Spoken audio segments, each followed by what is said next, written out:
Kannur ശ്രീകണ്ഠാപുരത്ത് barber shop ജീവനക്കാരനായ ഇതര സംസ്ഥാന തൊഴിലാളി കുഴഞ്ഞു വീണ് മരിച്ച സംഭവത്തിൽ ദുരൂഹത ആരോപിച്ച് ബന്ധുക്കളും സുഹൃത്തുക്കളും രംഗത്ത്.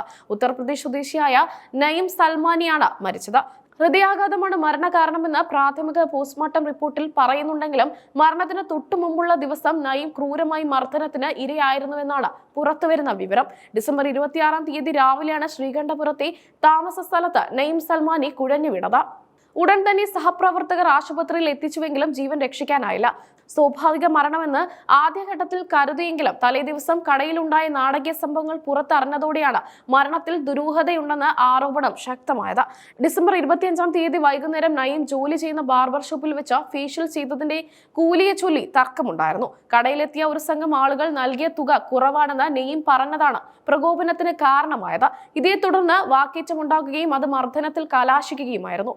ഒരു സംഘം ആളുകൾ ചേർന്ന് നെയ്മിനെയും കടയുടമയും ക്രൂരമായി മർദ്ദിച്ചുവെന്ന് ദൃക്സാക്ഷികൾ പറയുന്നു. കടയ്ക്കുള്ളിൽ വെച്ചും പുറത്തെ റോഡിലിട്ടും മർദ്ദനം തുടർന്നുവെന്നാണ് പരാതി. മർദ്ദനമേറ്റതിന് പിന്നാലെ നെയ്ം ശാരീരികമായി അവശനായിരുന്നുവെന്ന് സുഹൃത്തുക്കൾ പോലീസിന് നൽകിയ മൊഴിയിൽ പറയുന്നു. നയിമിന്റെ മരണകാരണം ഹൃദയാഘാതമാണെന്നാണ് പോസ്റ്റ്മോർട്ടം റിപ്പോർട്ടിൽ സൂചിപ്പിക്കുന്നത്. എന്നാൽ തലേ ദിവസമുണ്ടായ ക്രൂരമായ മർദ്ദനവും മാനസിക സമ്മർദ്ദവുമാണോ ഹൃദയാഘാതത്തിലേക്ക് നയിച്ചതെന്ന കാര്യത്തിൽ വിശദമായ അന്വേഷണം വേണമെന്നാണ് ബന്ധുക്കളുടെ ആവശ്യം. ശരീരത്തിൽ ചിലയിടങ്ങളിൽ മർദ്ദനമേറ്റ പാടുകൾ ഉണ്ടായിരുന്നതായും സൂചനയുണ്ട്.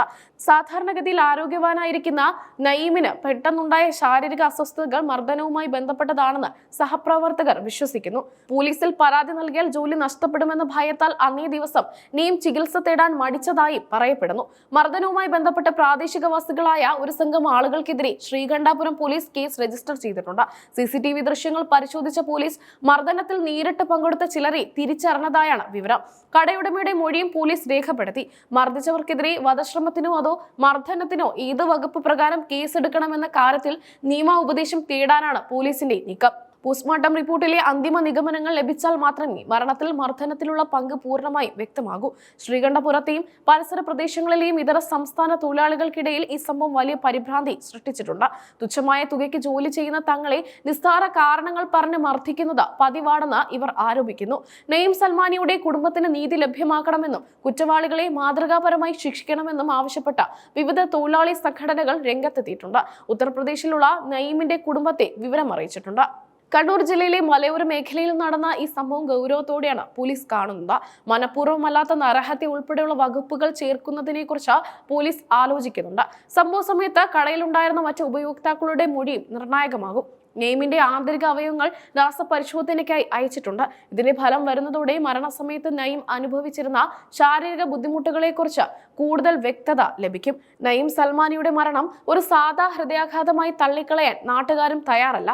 പാവപ്പെട്ട ഒരു തൊഴിലാളിയെ മർദ്ദിച്ച സംഘത്തിന് നിയമത്തിനു മുന്നിൽ അർഹമായ ശിക്ഷ ലഭിക്കണമെന്ന ജനകീയ ആവശ്യം ശക്തമാവുകയാണ്.